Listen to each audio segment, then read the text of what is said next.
You know what I mean? All right. Hey, what's that button do over there? What button? That one you were messing with? This one?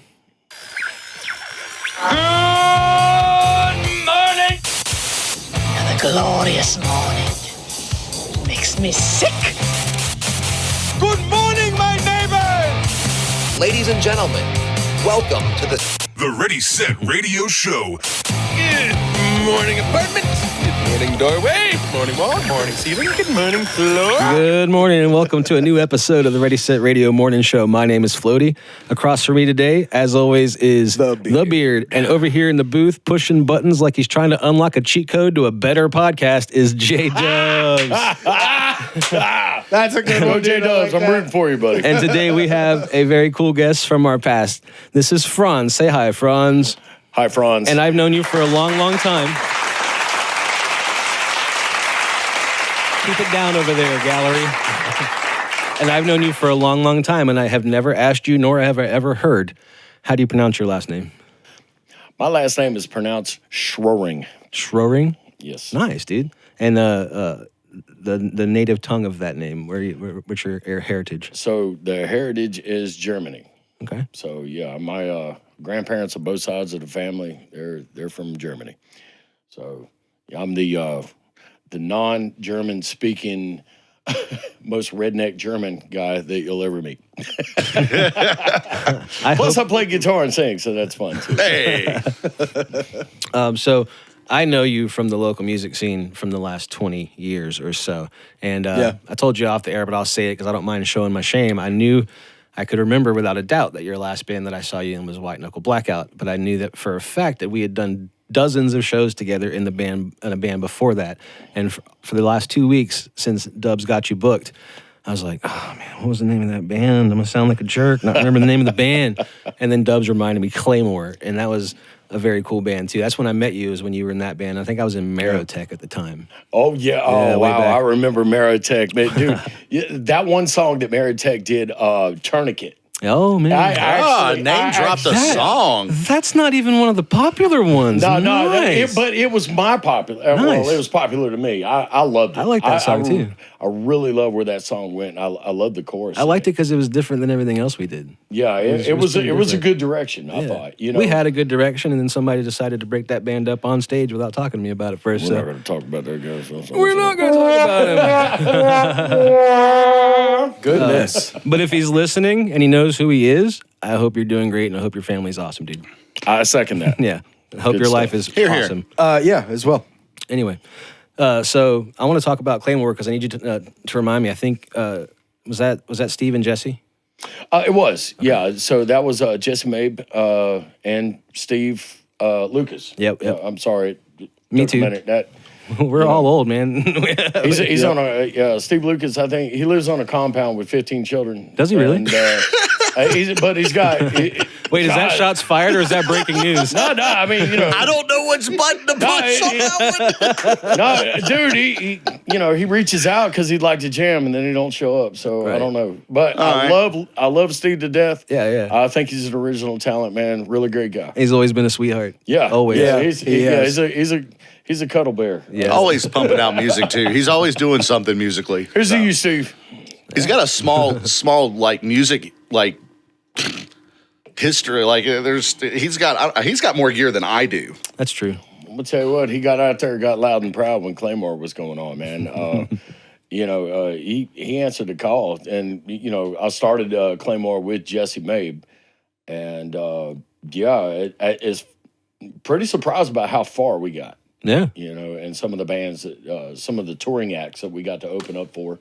You remember Hartley's House of, we'll say Hartley's House of Rock. It was called Hartley's House of Cock because we never had any chicks there, man. It was always dudes and it was always metal. Yeah, but they had a pinball machine, so. They did have a pinball machine. Breaking news. Hartley's House of Cock had a pinball machine. I love it, man. But at the time, look, Stephen Hartley, him and his brother went in on that venture, and they basically, before Walmart, the south end of High Point, you had you'd had this old strip mall, And they bought out a section of that strip mall. I can't even imagine what the hell was beside it. I can't even remember. No. I know Sharky's Pool Hall was across the street. That's back when the south side of High Point was actually fun. I know. We won't go into stories. But what I do know is that Hartley's was always the new club, so it felt so sterile. Like it hadn't really... It was, man. You could smell the antiseptic on the floors. Hey, man, speaking of High Point, do y'all remember Sam's? Remember Sam's Club? I do remember Sam's Club. Look, Fuji's is still open, but Sam's, I don't know. I think it became a couple other things. Yeah, it must be more of a Jessica Costco used to guy. bartender I don't remember there? That. Back in the day, because there was a band called Square Zero that used to play there all the time. Everyone's like, who's Jessica? Yeah. No, that's some family history with me and this man right here. We go way back, actually. Yeah. Anyway. That place is still there. I don't know what the hell anybody's doing with it. I don't know. What is it, a hair salon? It can't be a venue anymore because we'd have heard of it. And that's what's sad, man. There used to be mom and pop venues. Mm-hmm. Yes. Between Winston-Salem, I mean, here's an old one. I'm just going to drop it, like Pablo's. Oh, Pablo's. Wow, You remember Pablo's? Yes, I do. Saw Code 7 there. I saw Tragic Seasons for the second time ever. Nice. At Pablo's, but I was like, I don't know how the hell I got up there, but I was in like this balcony section. Mm-hmm. I think it was an old garage. So like they had some sort of cubby hole thing up. I think maybe it was an office or something like that. But somehow I got up there and I got to watch the whole show from up That's top. kind of cool. And man, big shout out to Tragic Seasons, man. That's old school. That is old school. That's pretty swift, correct? Yes. It is. Yeah. Okay. Absolutely. Yep. And you were talking, we had Jamie King on the show. He was one of our first guests of the Ready Set Radio show. Outstanding. And man. I said, Very gracious. Yeah, I said I would talk about it on the Excellent. episode, but like Excellent dude. We really did our due diligence before that episode because he's a guy that we super respect and admire for so many reasons, like as a musician, as a producer, as just a nice dude.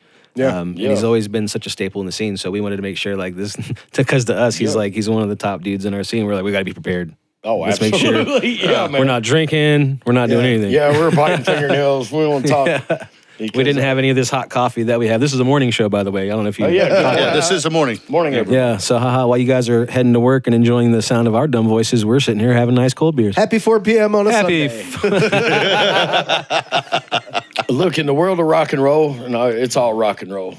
But in the world of rock and roll, this is morning. So I want to get back to music. We always do. Absolutely. This is how our shoot the shit conversation style goes. We just talk about whatever. I love it. But I want to talk about your influences because the reason I want to talk about the influences is because you always thought about your sound and your visuals. Like you always had the full stack amps, and it set you apart from so many other bands. And it's a lot of extra work. We did it a few times. It's a lot of extra work. That's why we only did it a few times. Yeah, and those weren't fake cabinets. No, they had weren't. speakers in them. Yeah, and they were all on. And they were all garage certified. I mean, we hardwired them to 4 ohms. Yeah. They were loud, and you know what? Soundman hated us. Oh yeah. Of course they did. Like, what do we need to Access hear? guitar. What was the largest amount of full stacks you played through at once? 4.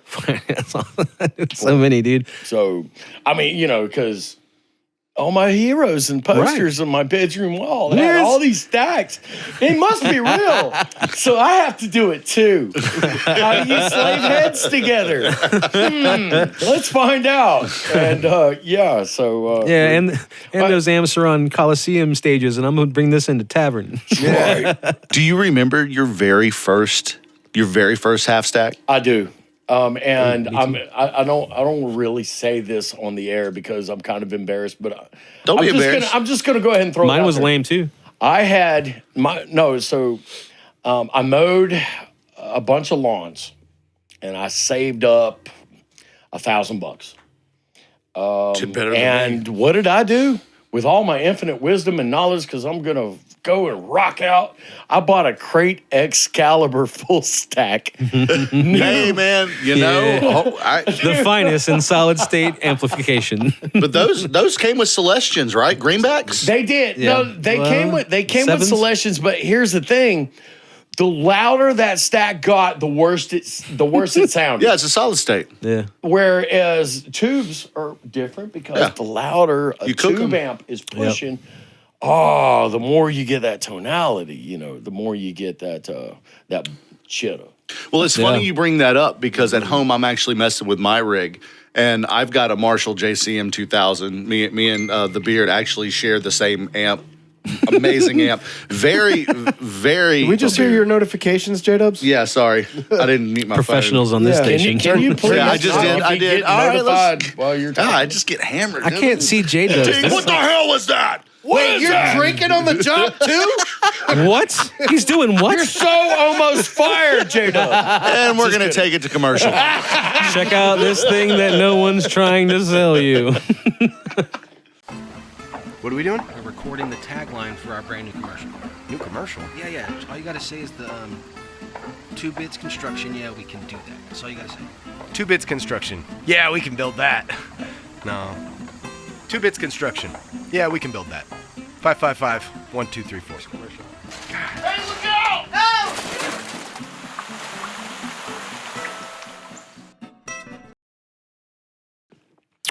So what I've figured out was using a amp with tubes and a processor like a pedal board, you don't get the same punch as if you use a solid state. Because I have the Line 6. It's the Line 6. It's not the pod. It's the, I just went You blank. got the HD 500X. Thank you. Oh yeah, Yeah. that big thing you have, right? That monstrosity. I still haven't figured those So- things out, man. Monstrosity. It's huge. So I have that going through a Randall, my personal Randall that I customized, and then I'm running it through a cabinet with the Jaguar Vintage 60s, and bro, straight just shred tone, best tone I've ever had in my life. With that pedal being said, So when you die, you're gonna let me have that Randall cabinet. yeah. Right? Run, Dubs. This just did. You better run. This just did. I will donate my Randall. Yes, right here on the podcast, you will have proof. You get the cheetah print. If you outlive, Yes. if No, I will die of a heart outlive attack. you- all right, please. Just let me It'll have that happen, cabinet. and you'll have to watch this over and over again. We're gonna play this episode. And for the record, I love J-Dub. Known him a long time, so we're just talking. It's all in fun. well, whichever one of you dies first, we're playing this whole episode at your funeral. Please do. That'd be great. This is gonna go down in infamy. I love it. It's good stuff. So Franz, what do you think about Marshall JCM 2000s? So Marshall JCM 2000, I think that they got it right, but they are. So when I say they got it right, I'm talking about Marshall got the soul of the tubes just right in those mids, because the heart of that Marshall JCM 2000 is in the mids for that tone, and it really saturated. And the way they had that EQ dialed in, those mids really pushed more of that high end, but it had just a little bit of the low end frequencies that went with that, to where it was magic. Not to mention the fact that you had a foot switch, and you know that you could cut the overdrive, Right. or the mid scoop. The scoop. So on that it. mid scoop, that was kind of like on the forefront as far as being able to scoop that and get your tone and that kind of thing. I was never a fan of the mid scoop, because I feel like Marshall heads, I mean, the soul of them live in the mids. Right. So if you can mix your bass and you can get your treble way down. So my settings on my JCM 2000, I had my bass up somewhere around maybe 6. Mm-hmm. I had my mid.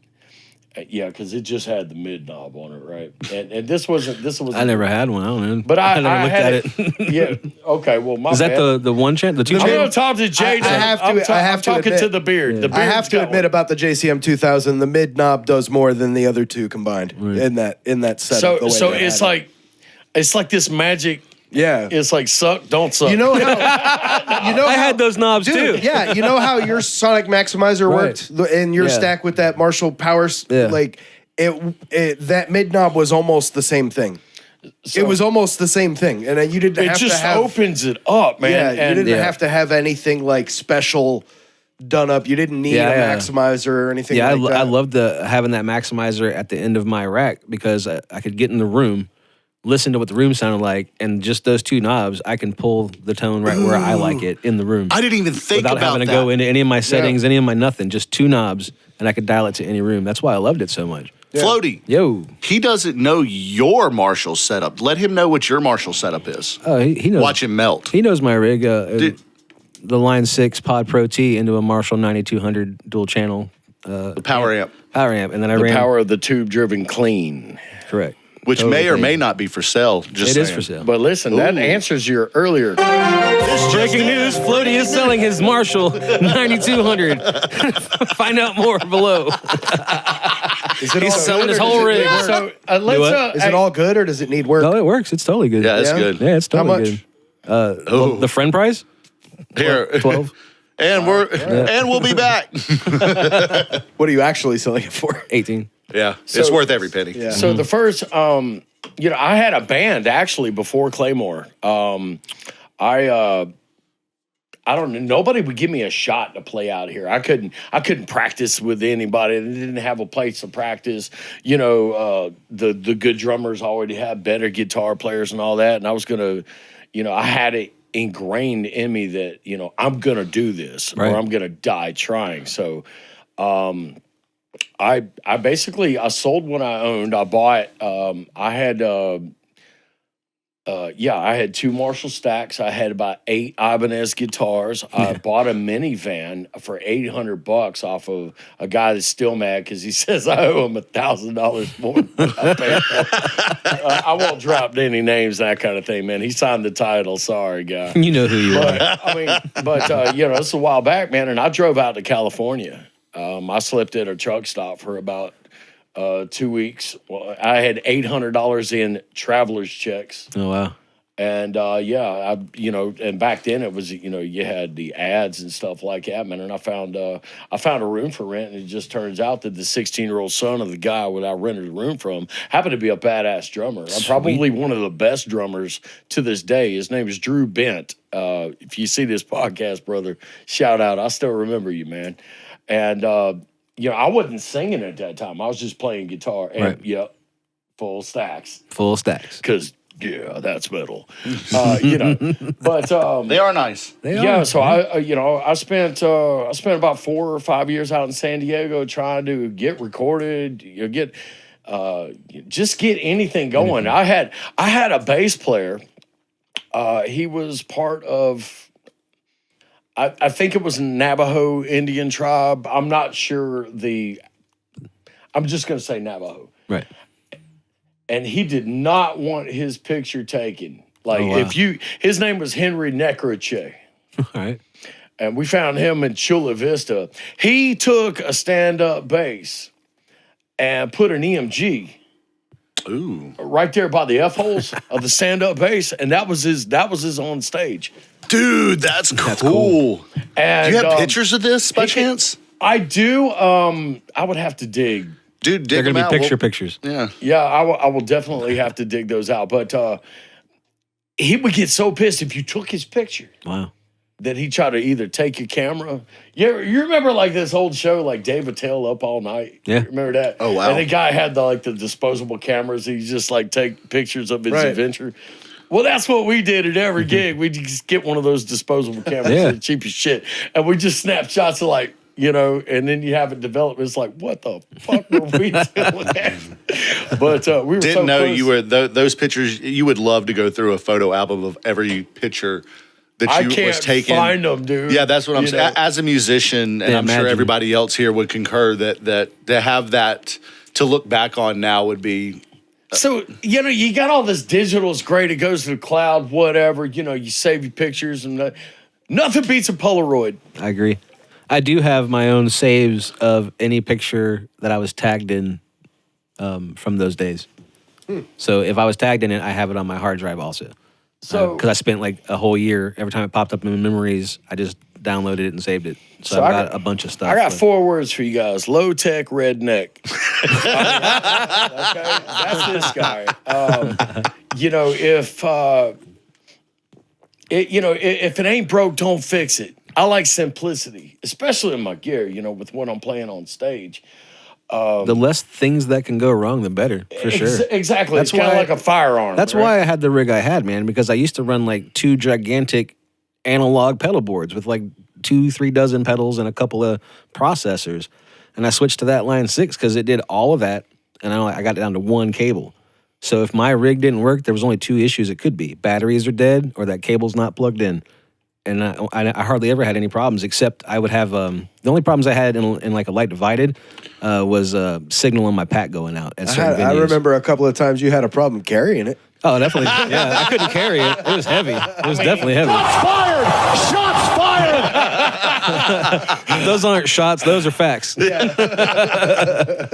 Yeah, so I mean, those Marshall JCM 2000 heads, man. I mean, those things weighed 80 pounds. You know, Yeah, they're not. Yeah. Light. Those aren't light, and They don't feel good falling on your foot, that's for sure. it just At least you broke its fall. I just had this memory coming to my head. I was getting up on stage. We were opening up for another band called Cychronic or whatever, and great. I remember seeing that name around. Yeah, so we were opening up for them, and I was getting to Hartley's House of Rock, and they had this great stage. It looked like a catwalk at a fashion show. You know, it's kind of like, you know, you had the stage, and then where the singer could come up and do his thing, and they had 6 Feet Under play there too. You know, and I really miss that place. They put a pharmacy of a Walmart in that fucking location now. I mean, like we need another Walmart. I love how he muted himself. That was You know? great. Yeah. Hey.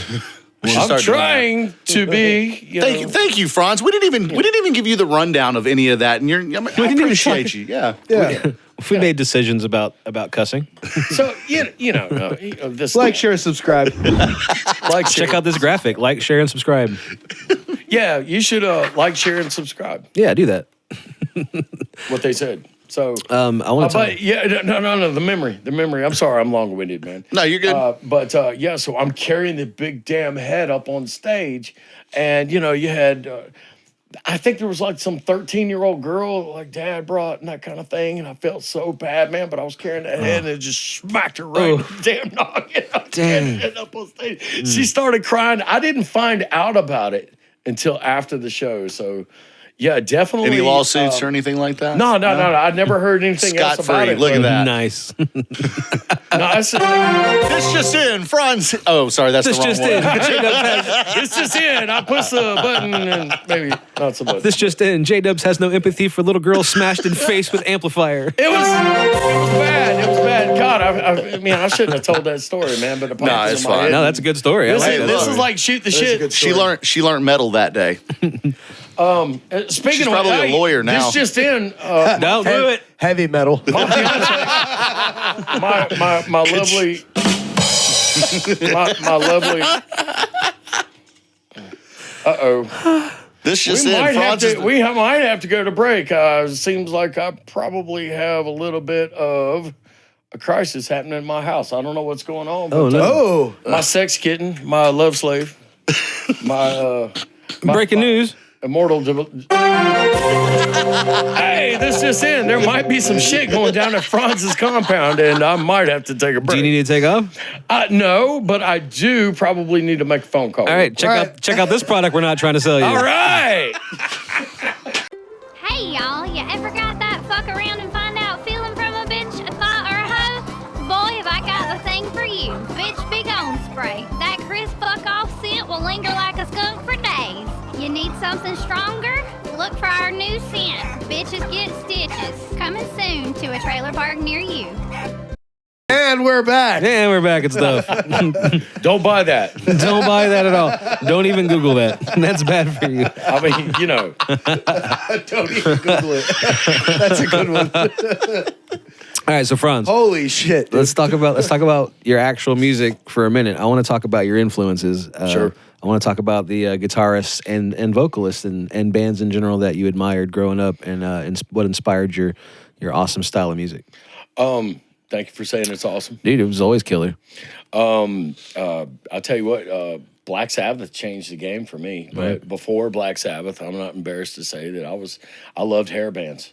I really did. You know, I was Poison, Rat. Don't point at me. I can't fucking stand Eric loves Poison. So look, like I love the genre. White Snake. Poison is a particular White Snake. example I don't Bon like. Jovi. I love Bon Jovi. Love White Bon Jovi. Snake is amazing to make love to.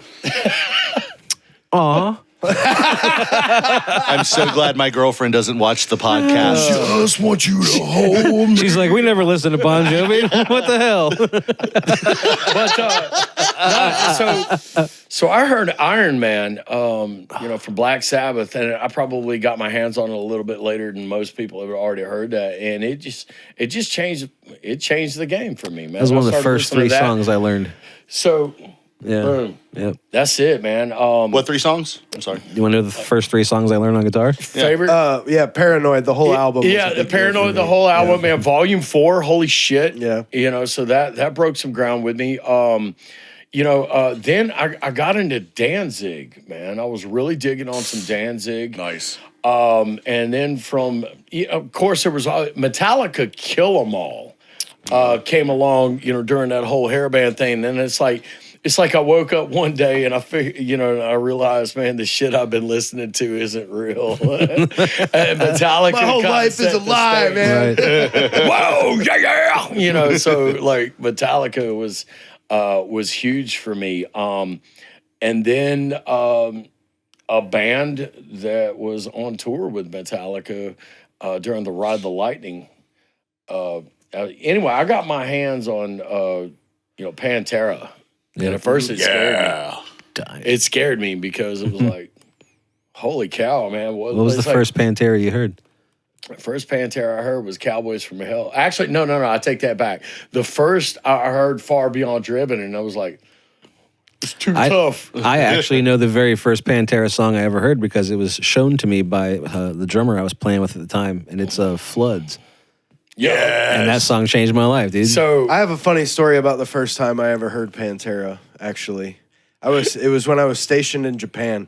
And I was walking into the barracks, and it was getting blared out of a window on like the 3rd or 4th floor, way up on the building. That was Franz. And the song was Cemetery Gates. Yes. And I was walking in the building, and I was like, yo, this is the beans. What dude. is that? So, do you remember what part of the song it was? It was the intro, dude. Like the very beginning. Yeah, it was that guitar riff. Like the pitch harmonics, and it drove me nuts. It was literally playing the song. Dude, I screamed up. I screamed up. I was like, yo, hey, hey. What are you listening to? And the dude came to the window, poked his head out.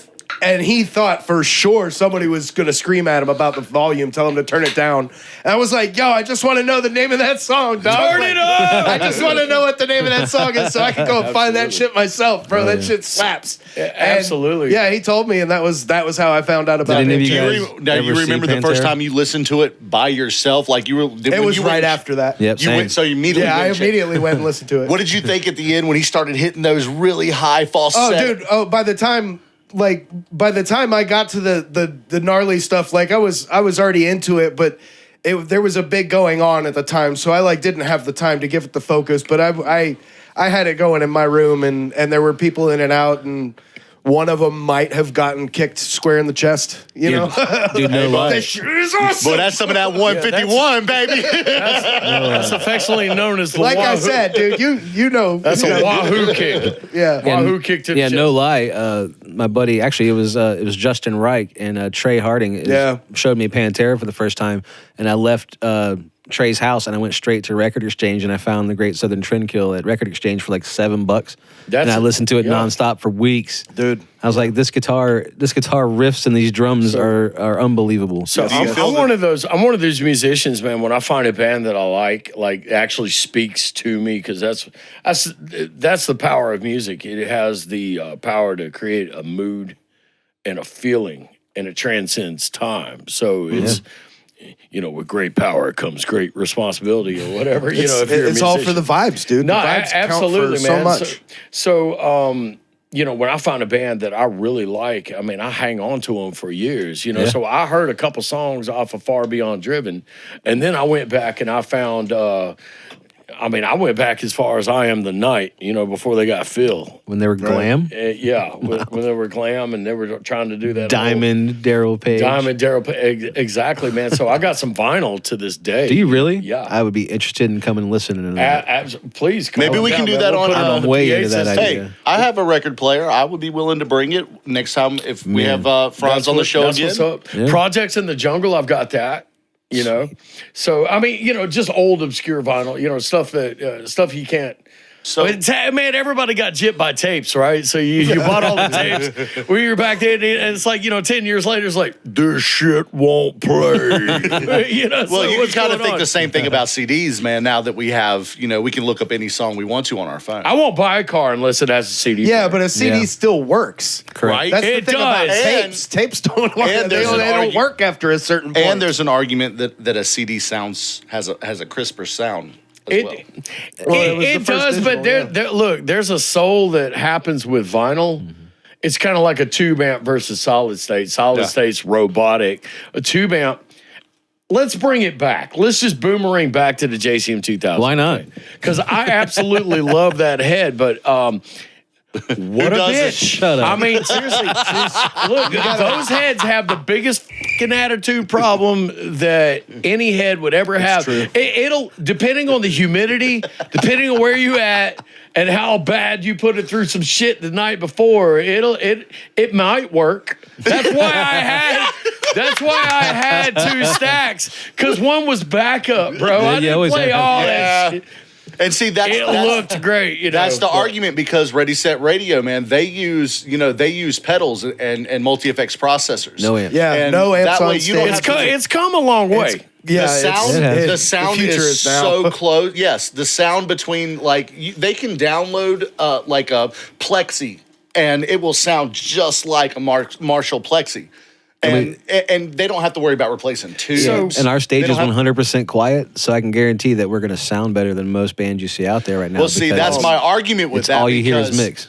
It depends on the size of the venue. If you're playing a stadium, yes. But if you're playing a bar or something like that, you're past the range of the speakers, you don't get the stage volume. Yeah, that's what midfields are for, homie. You guys give sound guys like a chubby or something. Don't Yeah, for you? sure. Because Yeah, it's we like do. Yeah, every you one show of up them, and it's they like, love it. plug this in. Yep, just plug that in. Yeah. And turn it up. they have total. And they're like, wait, what? Now there's some clubs, I won't drop any names, but there's some like local venues and that kind of thing. I don't give a shit what they do. Their sound is not going to be good because Which ones were those? no, I'm not. And then What was that first one you said? There are some Breaking clubs- news: Franz hates these clubs. This episode's called Breaking News. There I swear to are God. also clubs that have gotten it figured out, man, to where it just, man, it sounds just like, if you got, say, Machine Head came to town. Used to be a fan, not such a huge fan anymore. But say The Machine Blackening was an amazing album. Yeah. It was. That's absolutely one of my top. I'll tell you when you're all-time lying. I'll tell you metal when you're albums. lying. So look, we were talking about influences. Look, Machine Head was a pretty big influence on me. Yeah. Sorry, man. We're like ADHD. No, you're fine. Conversation in now, the morning. I want to here, bring but- something up real fast. I want real fast. I want to jump back to the Pantera stuff, because we have talked about lightly in the past, and it was brought up with the Breakdowns for Breakfast guys. They did a review of Throwdown, the Reaping or Reaping. Which one? Anyway, Fucking amazing album. well, me and you have talked about So it before, there's that. and Yeah. they had a different. And I implore you to go watch their take on it. But I wanted to ask you, as a fan of Pantera and living through the actual life of Pantera and watching them evolve, like we've watched our favorite artists evolve. Being crushed. How do one you of the feel greatest now? guitar players ever lost Yes. his life on Yes. stage. But at the same time, I feel, jumping off subject real fast, I feel Dimebag would want to go that way, because he was on stage doing what he was loved, and from what I've seen and how it went down, he never saw it coming. Like it was over. He died Anyway, doing long what he story loved. short. Yeah. Long story short. Long story Going short. back to what I was the original, what I was going to bring up. So, you being a lifelong Pantera fan, how do you feel about bands that come along now that are in newer genres that relate or give homage or, replicate that type of sound that one of the bands that you loved growing up? So, one of the biggest influences that you can hear is that rasp vocal and that power scream. Right. I mean, I'm just going to put it out there that I think Philip Anselmo invented that. Right. But taking from that, building on it, I mean, any music that you listen to borrows elements from music that other people, that. Yeah, we've talked about there's really nothing new. So there's nothing new under the sun, to quote Ecclesiastes in the Bible. But if I could interrupt, I guess what I was getting at was how close the similarities are between that album specifically and just the life of Pantera, and how close they do sound like if you were listening to it, okay, if we're talking about Throwdown. Yes, we're talking about Throwdown. I'm talking about the revamp of Throwdown, because the old school Throwdown was great. It's post-hardcore at its rawest, right? Right. And then they disappeared for what? I'm not sure. I'm just going to throw a number out there. Well, let's just say a while. Okay, they disappeared for a while, and then they came back out, and wow. I mean... But see, they didn't keep that sound. They only did the one album that sounded like Pantera, and then they went on, with their own sound. So, do you feel that was a paying homage, or do you think that they were trying to home in on already popular sound to get popular again? My answer is yes. Yeah, I was thinking yes. My answer is yes. To both. Yeah. So yeah. I'm sure to them at the time, the decision seemed like a slam dunk. I think that they did it. I think that they did it respectfully. But I thought that they brought their creativity to something. It's kind of like, somebody paves the road, and then people travel down that road, and that's okay to travel down that road. They may not have paved it, but holy shit! Have you heard that album? Man, it's amazing. It's we got some friends that disagree with you, but maybe they're the ones that painted the lines on it. Right. So you know what? The beard nailed it. There it is. How do you feel about the current touring version of Pantera? Do you feel that's disrespectful at all? You're opening that. Do box. it. I'm opinion. Let's go, man. Let's go. Okay, so it's all right. Double-edged sword. Yep. All right. On one edge, it's thank God that the whole new generation of people get to listen to, celebrate that music in its, the best that it can be recreated on stage. It's about as good as you can get it. Father Zach Wild, and the God, and I've met them all. You know what I mean? Rex Brown, Philip Anselmo. They pulled Joey Benante from Anthrax. I thought it was a good pick. No, amazing. I mean, he's probably the only one that could have pulled that off with that. He kind of he's been there and he's earned it. He's earned it. Yeah. As a fan, one of the greatest drummers. For certain. It's on this, and if I could get people to quit calling me, that would be great. It's all right. I heard. Tell somebody. This just in: Franz is really popular. I love it. Power off. All right, that was my bad. Anyway, we're back, and right. That kind of ties in. Mother, I'm deleting that button, dude. Yeah. So to bring it back, you asked me a question. To bring it back, what I think about the new Pantera. I don't even want to call it the new Pantera. I'm talking about the tribute tour. Right. That's what it is. Because, I think Zach said it best. I mean, he's respectfully stepping into one of his really, really great friends' shoes.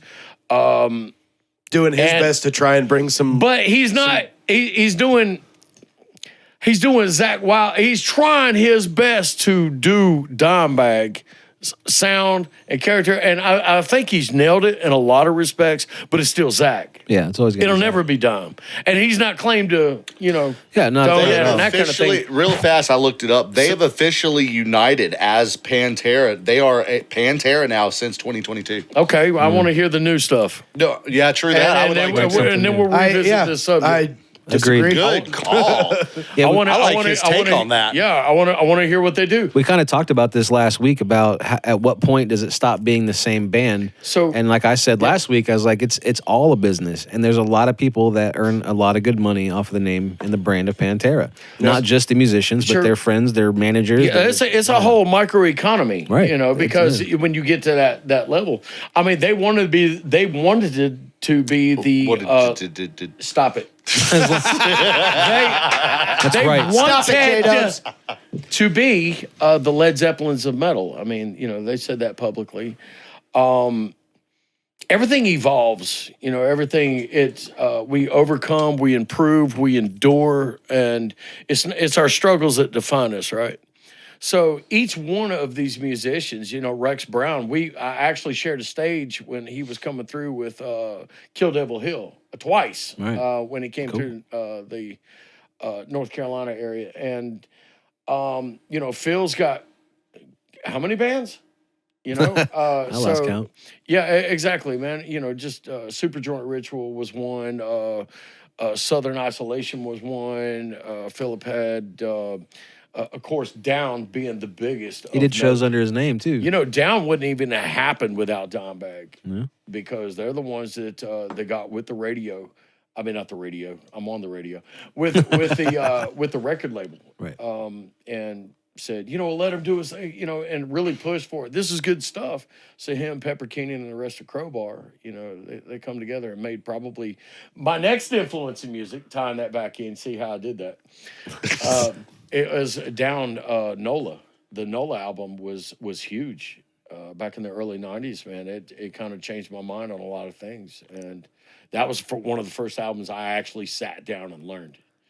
So, you know, bringing it back on topic, I know I kind of lost you. No, guys. you're good. I remember when I heard of Down, it was because someone handed me a 3-song sampler. When you buy a CD, if you buy an album, like the physical album, and you have to buy it 3 times because people steal it from you, Right. You know it's it's good. probably It's a the good greatest record. album. Yeah. I could name drop for probably the next 15 minutes I about definitely have albums that I've had to purchase multiple times because people stole them.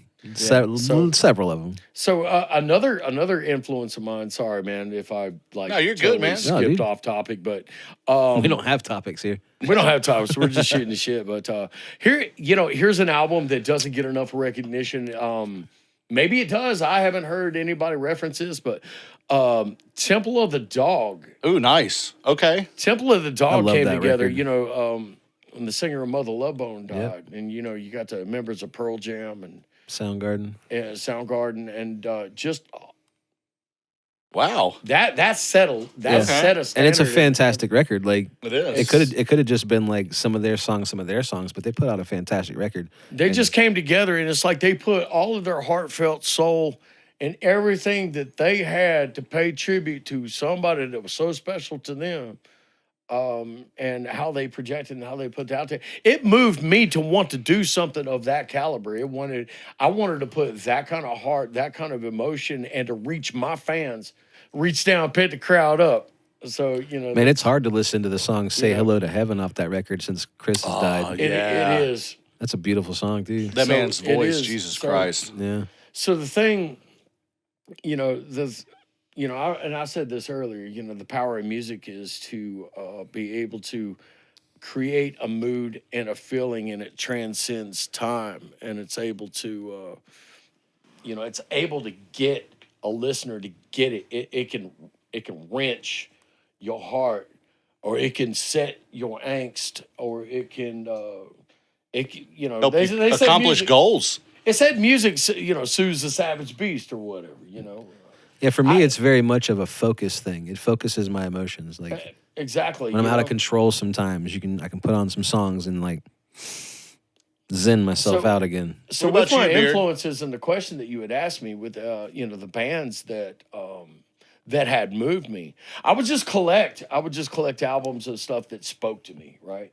I mean, it's all sorts of hodgepodge different artists and things. Yeah, I relate to that. For sure. You know, so it's not I feel like really, we kind of all have that in common. Like Yeah, it's it's been kinda- a theme with all the musicians we have on that we all kind of do that. Like it's of so many different things, but it It's all because means you can find good something. music in any genre. Right, It's that's just true. we all just like good music because good music is the kind that moves you. Exactly, man. Well, I was gonna let him, I wanted the beard to answer because y'all both Answer what? what they were just talking about. What does music do for you, man? It moves me. That's what I was. Yeah, like it's. I don't know. It's like it's an amplifier, man.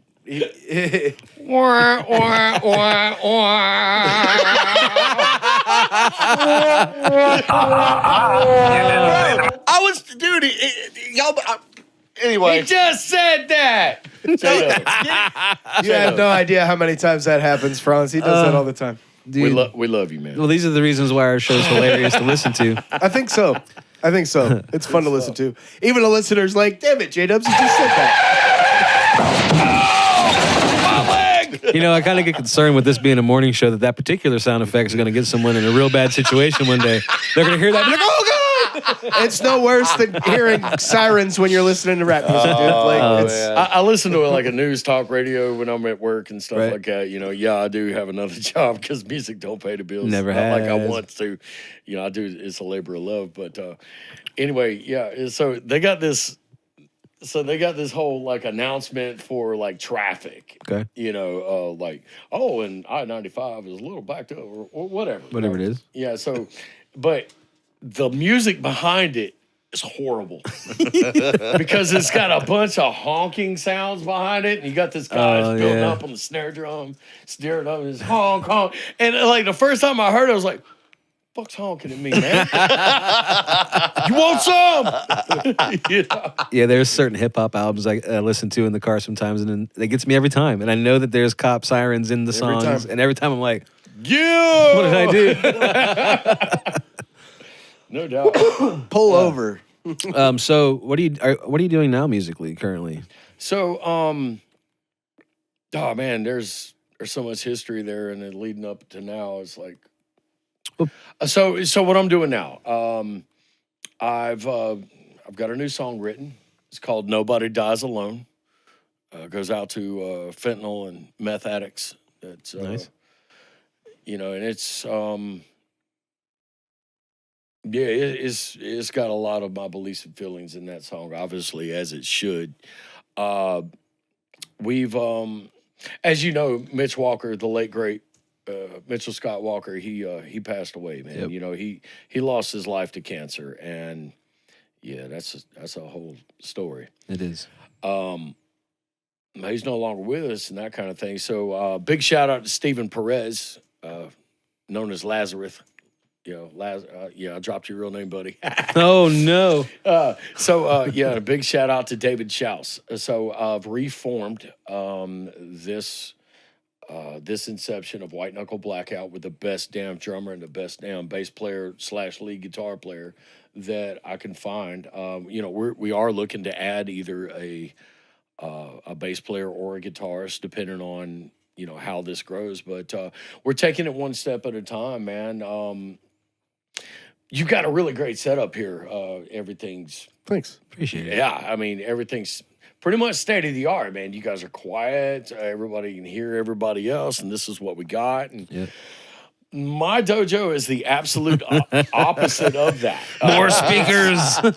My shit downstairs is everything louder than everything Loud else. and proud. Love it. And I miss practicing like that sometimes. so, you know, and I haven't lost my hearing yet. What? Huh?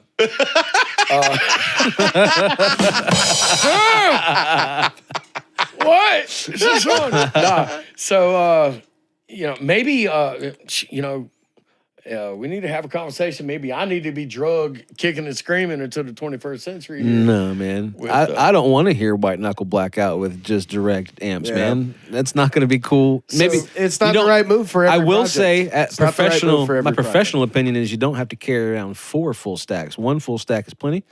But I don't want to. I don't want to hear that with with his pedal board. No, absolutely. Look, I have toned all of that down. It is less is more. Especially the size of the venue. I mean, I'm totally happy playing through a 412 cabinet. Wait, a just half one? stack. Just one? Just one. Oh man. We can do it. Nah, baby. All right, it's got to be stacked. Nah, it's. I mean, you could always just go weird. with the F word, make a fake cab. So what I'm running right now, this will be kind of an interesting, topic conversation. I'm running a wet dry rig. Okay. So it's Isn't that dangerous? Huh? Yeah, right. So for you guitar, You guys nerds out shouldn't have there- laughed at that. You're terrible friends. Hold me to a higher standard, man. Stop. That was your higher standard. So I'm using I rescued a modulator from being thrown in the trash can. Oh, right soldered on. some points on it and that kind of thing. And I use that to slave. I've got an orange CR120 solid state. Thank you, Zach. It wants to be a tube amp. Yeah, It wants to be. But that's it's a really rowdy great little for thing. bottom end. Right. And it's really great for like some saturated mids. So I use that, but I run it through the modulator. But I'm using a Randall RH 300 watt trans tube head. It's the amp that they came out with after they did the MOSFETs. So the V2s and V3s, Right. Randalls. Okay. Yeah. It's not a Fortin or anything like that, but this thing. Wait, did you say? Man, when I turn did it you up say on 300 watts? When I turn it up on 5, Yeah, Bo. Like little children in Tibet fall out of tree huts and shit. I don't know, man. It's loud. It rattles. So I got 3, 4, 12 cabinets, and I'm running an ABY switch, because ABY are both. But I do have the I've got some POT. That might be the one thing you and I have in common. That's what I need. No, I'm just kidding. I'll Sorry. Nah, I've got POD XT Lives. They're great, and I've downloaded. Shh, don't tell anybody. Never mind. saying. we're on the fucking radio. Yeah, you did. They already heard it. Yeah. So I've downloaded like some little modulator. And it's probably, I don't know, 15 years old, the technology or whatever. And I'm playing around with it. Right. Because it's easier in the studio. But I took like like an in-law suite that was downstairs. I gutted the closet. And it's got so I put a 212 cabinet in there, and it's propped up by a glass coffee table, and then I put a moving blanket kind of in a tent over it. Right. I've got an SM57 on axis, and then I've got a condenser mic, kind of a little bit off. So you're set axis. up to track and demo and stuff. Anytime. That's where I get my guitar sound Nice. from. But I'm still using that Randall head. I just drag it into the control room, Right. office, mail depot, room of shame, Now, whatever you want to call the thing, man. But I'm trying to make music the way you guys just make it look so easy. But if it's not broke, don't fix it. In my, where I come from, there is no substitute for hard work and jamming and going. And Right. we would practice 3 and 4 nights a week for 3 hours of jam. Yeah. And I really sucked, so I needed to practice. That's how we all used to have to do it because we all were inexperienced. But by the time we hit the stage, it didn't make a damn about the monitors or what I heard or what was going on.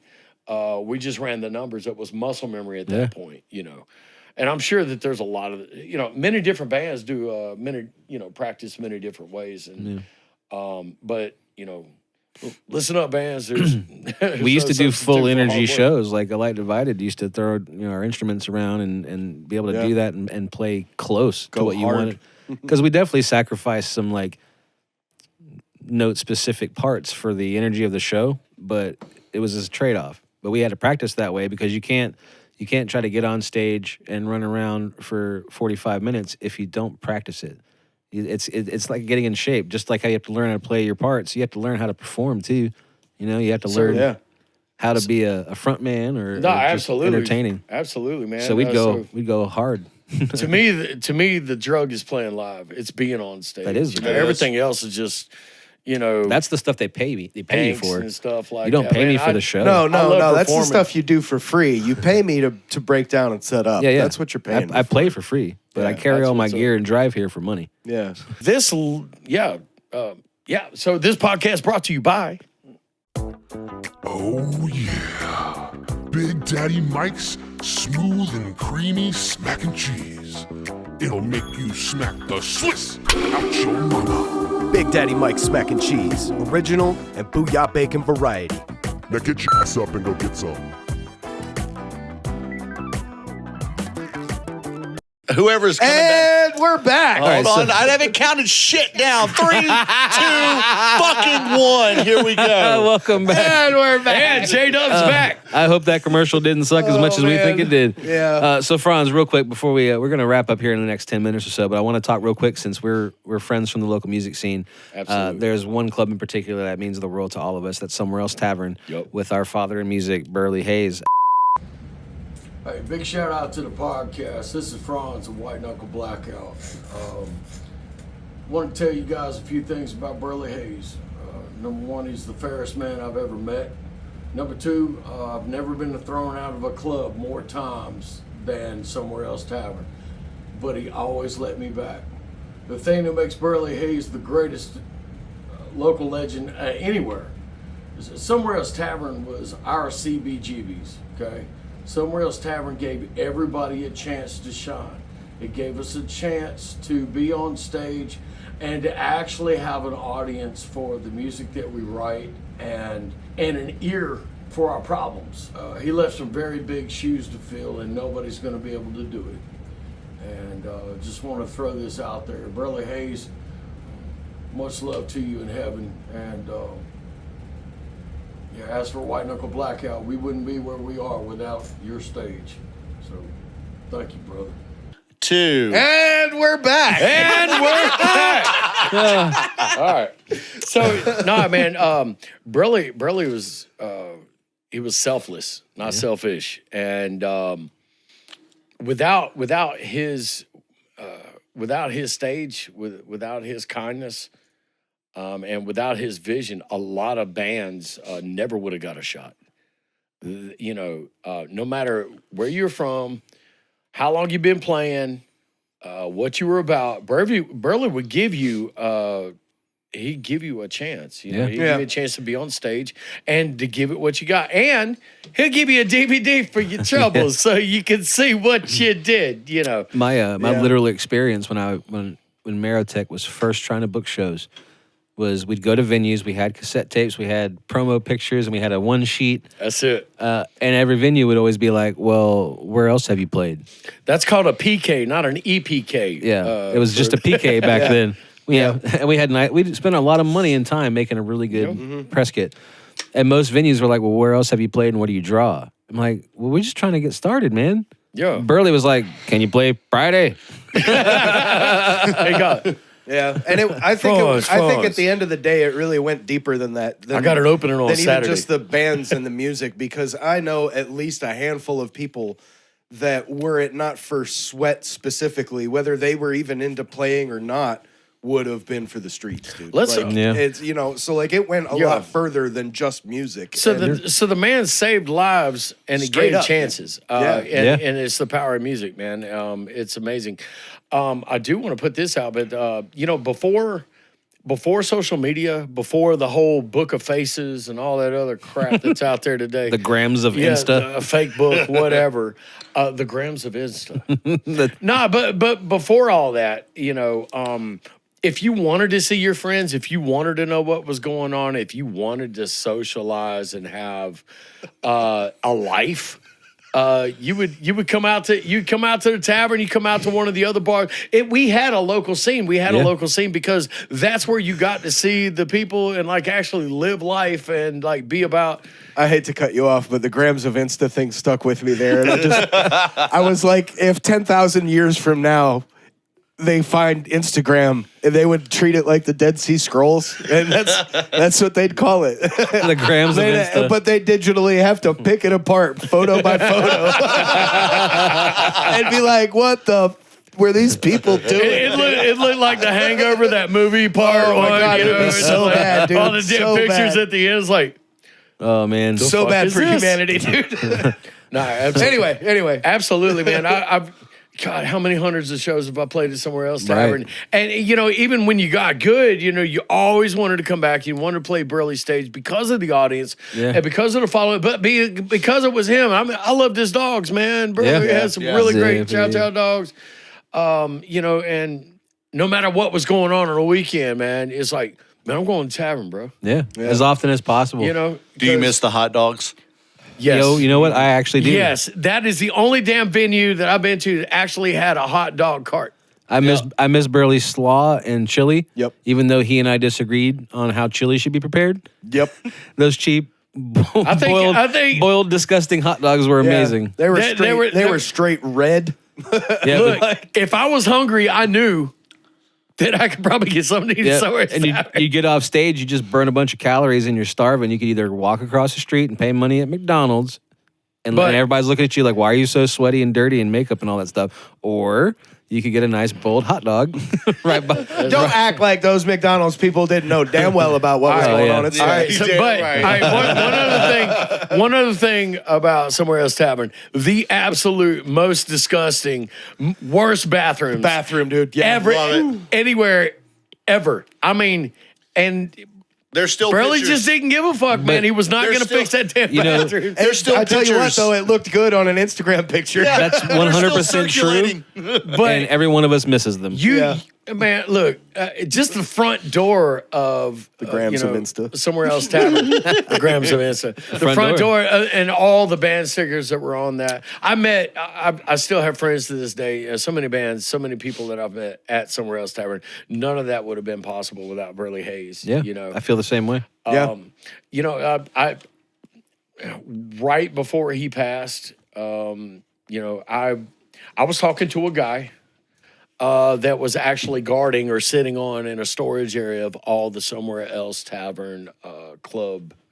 Yeah, all the stuff that was hanging out. You know, the signs and all that, and all the par cans and the lights and the mic stands and the cables and whatnot. And yeah, it was kind of like one of those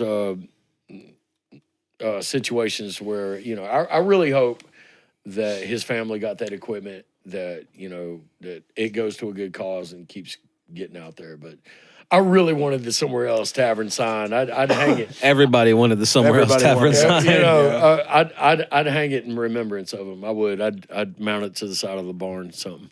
Yeah, I left stuff. I didn't take anything. You know.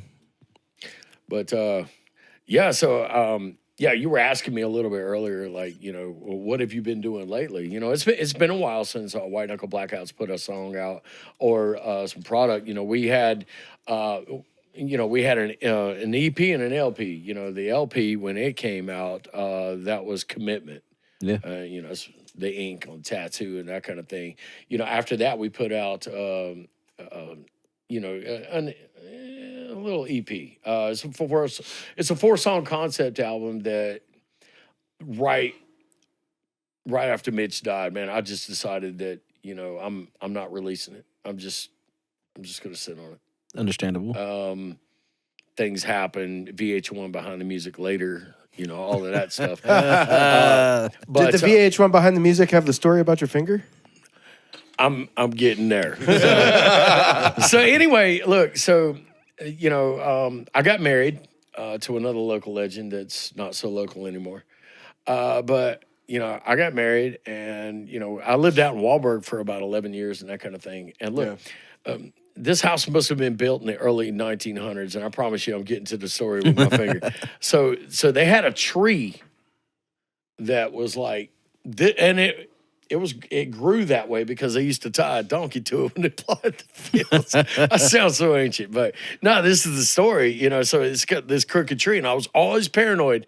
The wrong thunderstorm or something's going to happen. Yep. And that tree's going to fall on my house, and I'm not going to have anywhere to live. So a woodpecker decided to move into that tree. Oh, no. And I didn't even have a pellet gun at the time or nothing like that, man. So every time I saw that woodpecker, I'd throw down rocks at him. I'm like, get the fuck out of here. You know, you're about to ruin the tree. So me and that woodpecker, that was like a 10-year thing. We just... So anyway, you know, I got convinced at the time that, you know, that... I've got a pellet rifle you can borrow. That's cool. No, I've got some state-of-the-art pow now. But Screw a damn woodpecker. Yeah.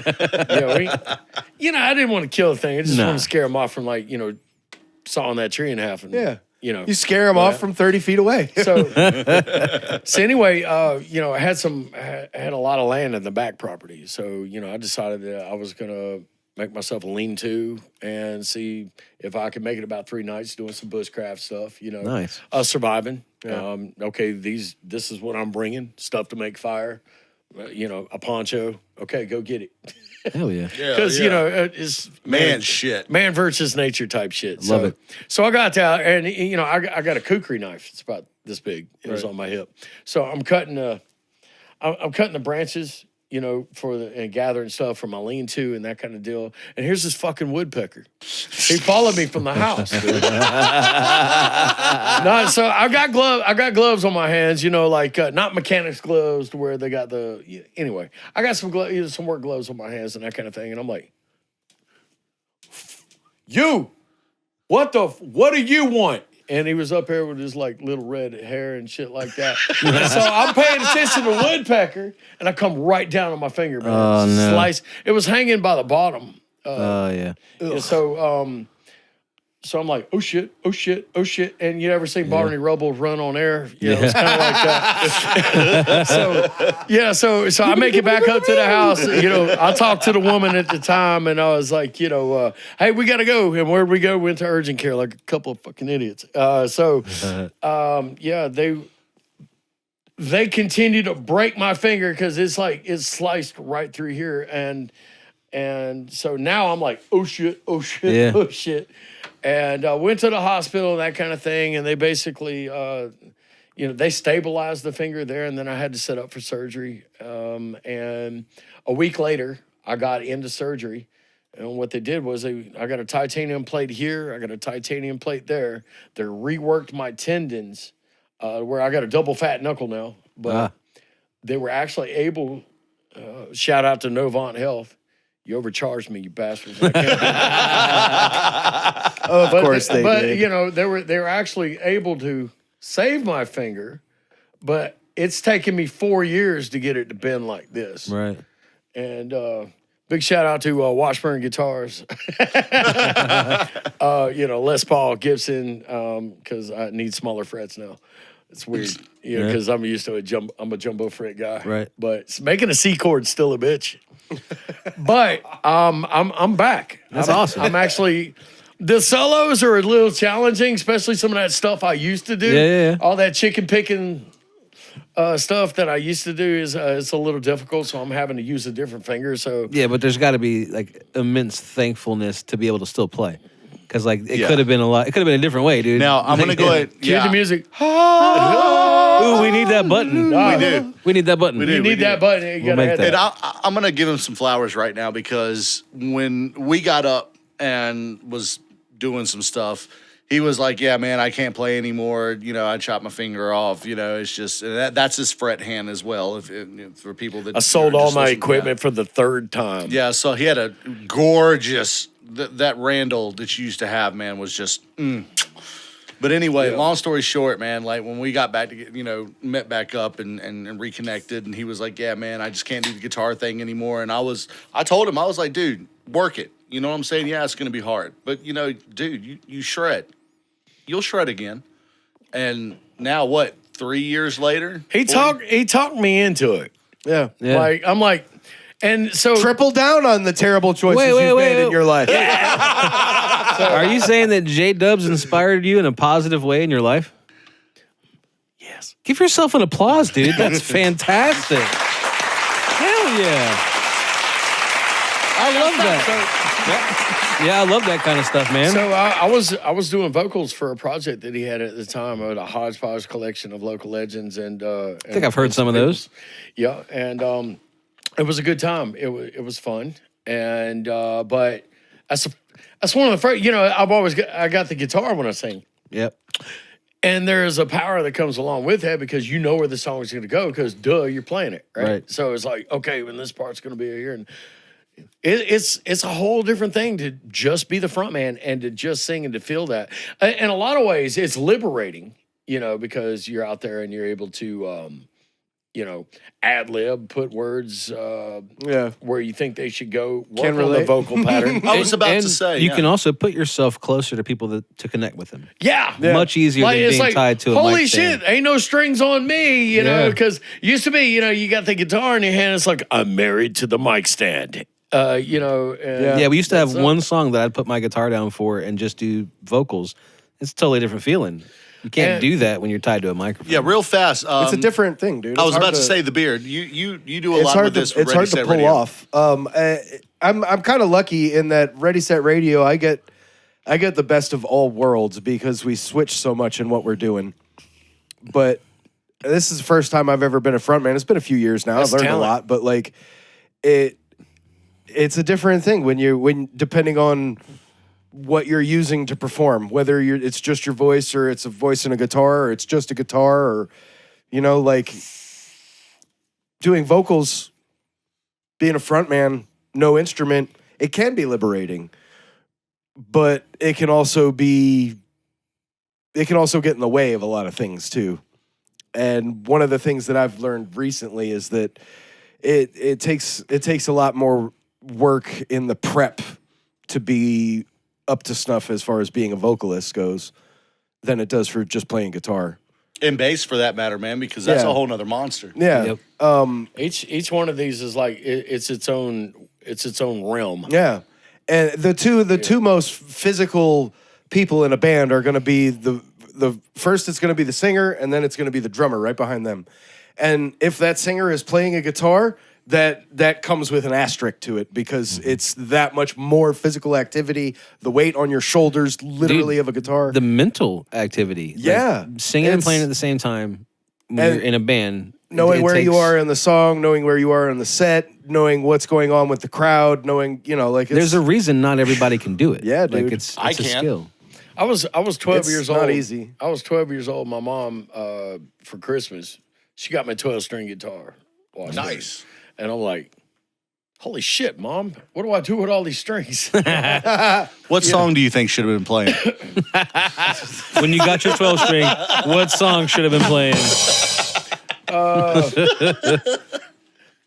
Stairway to Heaven, duh. Nah, there's a Wanted, Dead or Alive. no. I was thinking, there's a Cinderella song that would go perfect with that moment. Can't remember the title of it right now. That sucks. That's all right. What band? Cinderella. Oh, Cinderella. duh. You just said that. I pulled a J-Dubs. You've been hanging out with Shots fired! All right, so we're about to wrap our episode up, and I think in lieu of your wonderful story about your finger, I'd like to start talking about the best song that could play when you chop an appendage off. That's a great circumstance. I love it. All right, so Okay, I'm gonna throw it in there. Pantera, I'm broken. Oh man. Oh man. I jumped to the conclusion of like the getting it sewn back on. I was like more human than human, like White Zombie. Damn, I went in a way different direction. I'm not 100% behind this idea, but it was the one that popped into my head, and I'm finding a real hard time to have a reason against it. But sympathy for the devil. You're gonna have to explain that. You're gonna have to explain it. Don't put that evil on me, Ricky can't. Bobby. I can't explain it.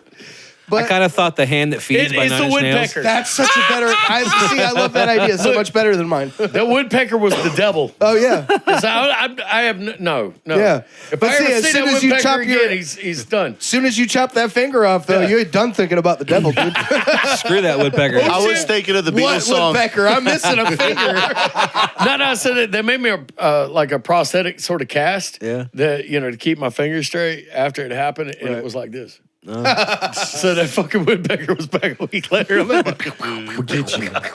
We'll get you. So where I went immediately with this was I can't think of the name right offhand, but it's the Beatles song "Help." Right offhand.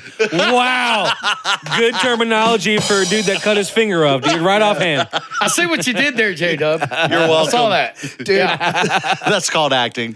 I think I just had a little bit more abstract of an idea, and it was Hall & Oates. You make my dreams come true. Oh my God. But it, like I don't the know. chop happens. It doesn't happen. No, if you do the chop doesn't happen right when the song starts. The chop happens when the lyrics start. So I think So I think and the then- important takeaway from all this, is that, a good friend of mine, Philip Vogler, if you're watching, what's up? What bro? up? So, a good friend of mine told me, he says, I said, dude, do you think I could pull this off, man? I can do it. He says, it's up to you. Mm-hmm. And that resonated with me because, the important takeaway is like, don't give up. And then I of course you see some YouTube videos where you got guys who are like playing guitar with their feet. Yeah. You ever seen They don't have any arms in the short guy that's playing with something that looks like fins? Yeah. And God bless him. I mean, I hope I'm not being insensitive, but how inspirational is that guy? He's doing tap licks and stuff, and he's got like. Sorry, I didn't mean to interrupt. No, go ahead, bro. No, I was going to say Jared Dines does this thing where he does shred compilations, and he puts out a beat and then, or like a rhythm track, and then guitar players shred over it. And there's a guy that literally has he has no hands. One hand, he just That's has the guy enough I'm to talking about. Yeah, has to hold a pick, and then on one hand, the other hand is fret hand. He only has like 3 fingers, and this dude is just. I mean, just. Yeah, limitations are all in your head, man. So there it is. That is 100% true. And it's like the only competition that you should have as a musician is with your reflection in the mirror. If you compare yourself to other people, you're going to find that you're either bitter or you're vain. Yep. And you're not gonna find any peace. So be the best you that you can be the next day. Yeah, I've always said I compare myself to me yesterday. That's it. Am I a better person, a better drummer, or whatever it is? I don't like me yesterday. No, definitely not. Definitely not. Maybe tomorrow. I want to meet me yesterday and slap the shit out of that guy. But yeah, I do like me today. Past me was a dick. Sorry, me. We'll try that tomorrow. And after you slap him, give him a big old hug and tell him he's worth it. Give him a big old hug. All right, ladies and gentlemen, that is about all the time we have today for the Ready Set Radio Morning Show. I was gonna ask. Give me a sec. Hold on. We forget. J-Dubs, do you have anything else you'd like to do? No. If we're trying to end the show. Hey, son of a bitch! Hey, I would like to give a couple special shout outs. Please do. That's what I was gonna say. To my baby Vicky Ray, I love you. What was that? Vicky Ray. My baby Vicky Ray. Shout out. Shut up. We love on this show. Hey, special shout out to Jacob Seiler, arguably the best plumber in North America. He's in a trench right now. Good shit happens. And he literally. Oh, yeah, Danny Sanchez, love you, brother, because you're in that trench with him, and I get to do this podcast, so I love you guys. Sorry, guys, I had a podcast scheduled today. I can't do the nasty stuff with you. But thank you again, everybody, for watching our show. Don't forget to like, share, and subscribe. Like, share, and subscribe. Yep. And we will be back in 7 days with another episode of the Ready Set Radio Morning Show. Take us out, Dubs. And with that, we have to respond to breakdowns for breakfast. Oh, yeah. Dude, we just ended the episode. We can do that on a different thing. No. Yeah, those guys. Let me correct you. He ended the episode. We were not ready to end the episode. If one of us ends the episode, that's the end of the episode. The end of the episode. I pushed the buttons.